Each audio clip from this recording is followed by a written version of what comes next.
Have you ever stopped to wonder about the silent, unsung heroes powering our modern world? From the smartphone in your pocket to the remote control on your coffee table, and even the electric cars transforming our roads, they all run on batteries. But how are these little powerhouses actually made? What's the magic that lets them store and release energy on demand? Today, we're going on an electrifying journey deep inside a battery factory to uncover the secrets of their creation. Get ready to be energized. First, let's break down what a battery is at its most basic level. Think of it as a self-contained chemical reactor. It has three main parts: a positive electrode, called the cathode, a negative electrode, called the anode, and a chemical medium in between, called the electrolyte, which also contains a separator. When you connect a battery to a device, a chemical reaction starts.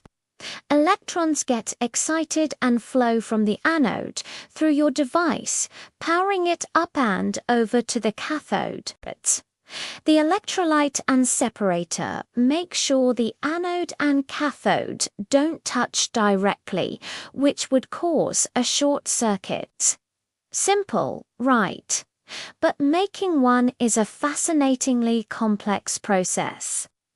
Our journey begins with the raw materials. For the common lithium-ion batteries that power most of our gadgets, the key ingredients are lithium, cobalt, nickel, manganese, and graphite. These metals are mined from the earth in various parts of the world.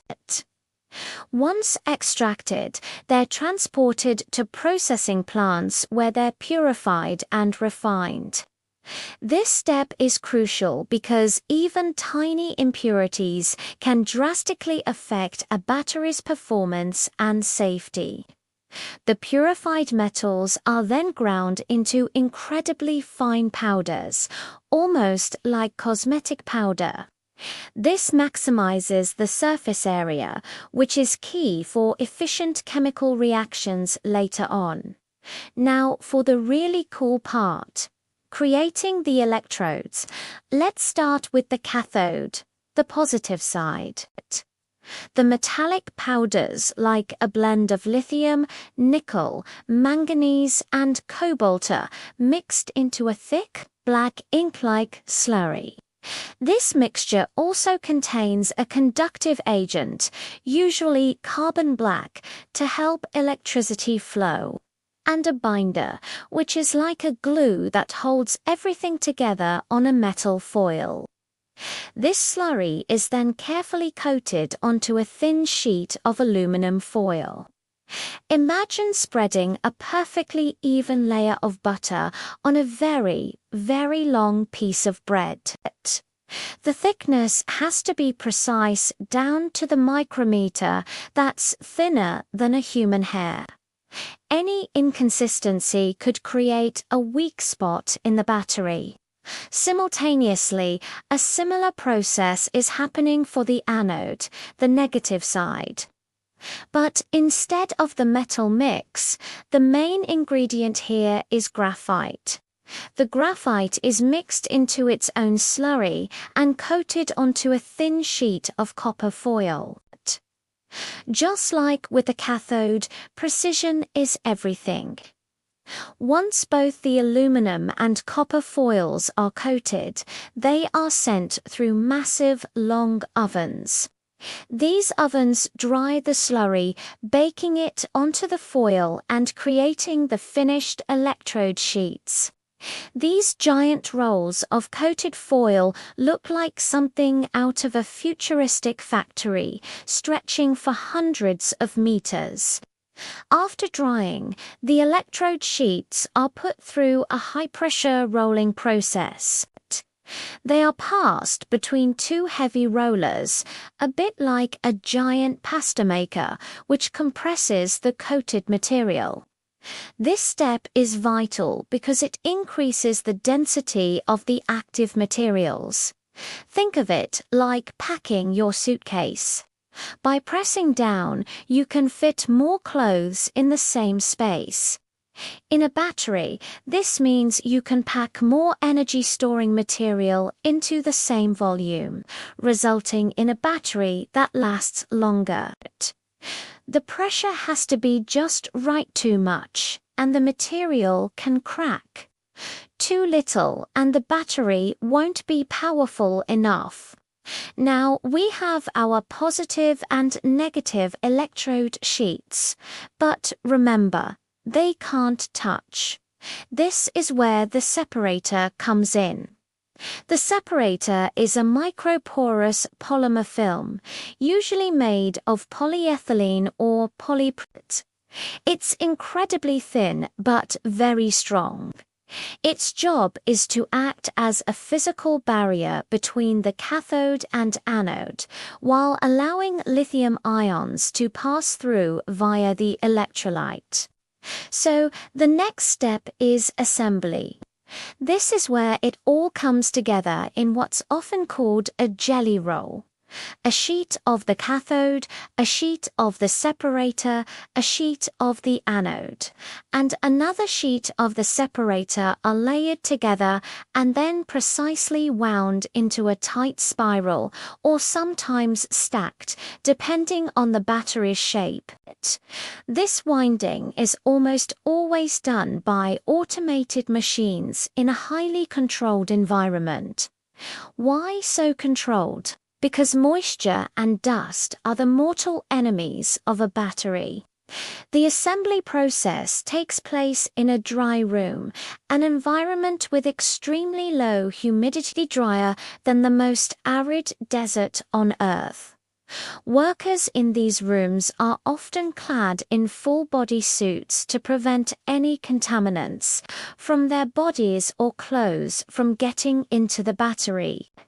Even a single speck of dust or a tiny drop of moisture could cause a chemical side reaction, leading to a faulty battery or, in a worst-case scenario, a safety hazard. So, cleanliness is not just a good idea, it's an absolute necessity. Once our jelly roll is assembled and tightly wound, it's placed into its protective casing, which can be a cylindrical steel can, like a typical AA battery, or a flat rectangular pouch, like what you find in your smartphone. The next step is to fill it with the electrolyte. The electrolyte is a liquid or gel chemical solvent that contains lithium salts. It's the medium that allows the lithium ions to travel between the anode and cathode. The filling process is also meticulously controlled. The exact amount of electrolyte is injected into the casing before it's permanently sealed. For pouch cells, this sealing is done using heat to weld the edges of the pouch together. But the battery isn't ready just yet. It's built, but it has no charge. The final and perhaps one of the most important steps is formation. This is the battery's very first charge and discharge cycle. It's done very slowly and under controlled conditions. This initial cycle activates the materials and forms a crucial layer on the surface of the anode called the solid electrolyte interface, or SEI layer. The SEI layer is like a protective film that allows lithium ions to pass through but prevents the electrolyte from reacting further with the anode. A good stable SEI layer is essential for the battery's long-term health, performance, and safety. It's like breaking in a new pair of shoes, but for a battery. After formation, the batteries go through rigorous testing and aging. They are checked for voltage, capacity, internal resistance, and any potential defects. They might be stored for several weeks to see if they hold their charge properly. Any battery that doesn't meet the strict quality standards is weeded out and recycled. Only the ones that pass every single test are packed, branded, and shipped out to become the power source for the devices we use every day. From raw metals buried in the ground to a precisely engineered power pack, the journey is a marvel of modern chemistry, engineering, and manufacturing. So, the next time you pick up your phone or turn on a flashlight, take a moment to appreciate the incredible science and technology packed into that tiny battery. It's a testament to human ingenuity. What other everyday objects would you like us to break down? Let me know in the comments below. Thanks for watching, and if you found this journey as electrifying as I did, don't forget to hit that like button, subscribe to the channel, and ring the bell so you don't miss our next adventure. See you in the next one.